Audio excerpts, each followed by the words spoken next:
Let's shift gears and bring you this discussion now. Government this week has issued the determination for the procurement of electricity transmission infrastructure from the independent providers. Now, inadequate infrastructure is becoming a big issue to South Africa's goals, of course, for energy security, transformation and economic growth. Significant investment in grid modernization is desperately needed. But let's make sense of this latest development with energy expert Professor Hartmut Winkler, who's with us now via our video link. Prof, thank you very much indeed for your time and patience. Welcome to the SABC News channel. That was a lot of technicality. I'm hoping we'll be able to dress it down for the ordinary person who's watching. Essentially, my understanding is that the electricity minister has announced an important step in getting private investment into infrastructure development. But in what ways exactly? Yeah, this is a new approach, whereas in the past it would have just been Eskom as the owners of everything connected to the grid and generation and so on to build those power lines. But Eskom has, in recent years, seen its financial resources drop. So whereas in the past they would have just simply carried on with a lot of projects and expanded the grid, this just hasn't happened at the rate at which they would have wanted to. So now, given that Eskom has a shortage of funds, they're using a different approach. We'll see exactly what the technicalities of this is going to be, but in essence, they're going to be inviting private constructors to come in and build those lines, and it seems to me also to somehow operate them. But exactly how that is going to work, we'll have to see. They did say that they did research various international models and what they, for example, want to do.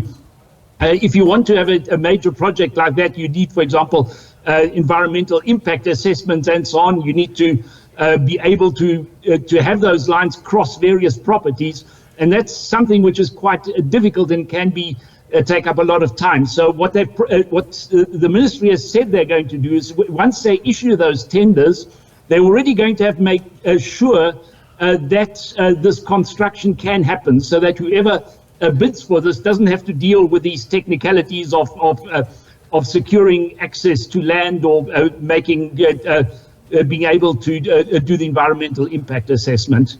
Right. We're told that the corridors for these lines is going to run through three provinces. That's the Northern Cape, the Northwest, and in Gauteng. I don't imagine, though, that these private contractors will be doing this out of, I don't know, patriotism or the love of the country. In other words, Prof, what's in it for the businesses that get involved here? Yeah, I suppose like any construction work, they are going to be paid for what they do. So I don't think they'll have trouble finding companies that are going to be interested in this. They have also said that they're going to, so it's going to be a normal sort of tendering system where the contract is then awarded to whoever gets the lowest bid. Also, this is just a fraction of the eventual transmission line infrastructure program in the country. They were looking at, I think it was 1,400 kilometers, whereas in total what they want to build over the next decade or so is about 10 times this amount. So they're talking of a pilot project. They've chosen particular lines that they want to upgrade.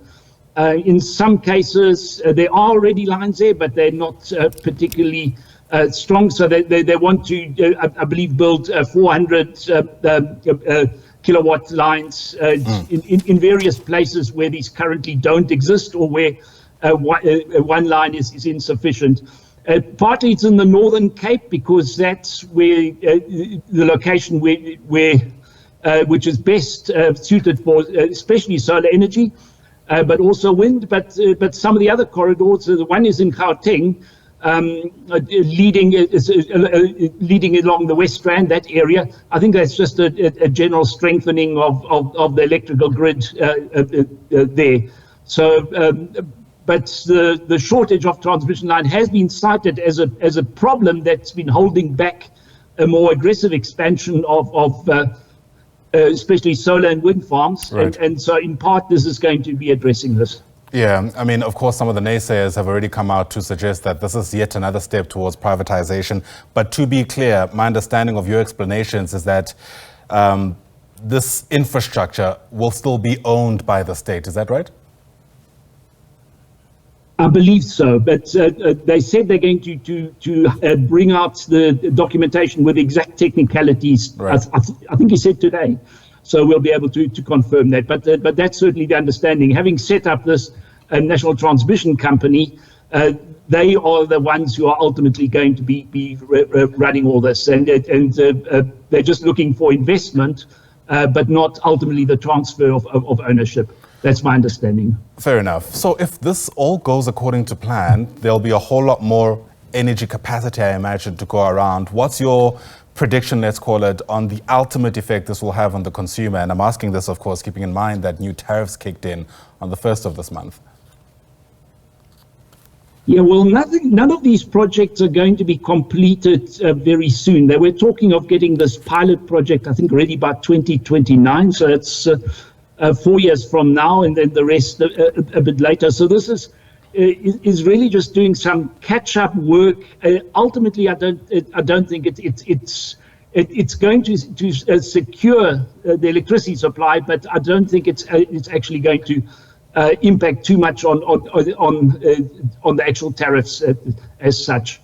So I think this is work that they would have normally had to carry out, and they're just choosing a particular mode to doing so. Not doing so would have slowed down the expansion, the new construction of generating capacity, and could have heightened the danger of load shedding 5 to 10 years from now.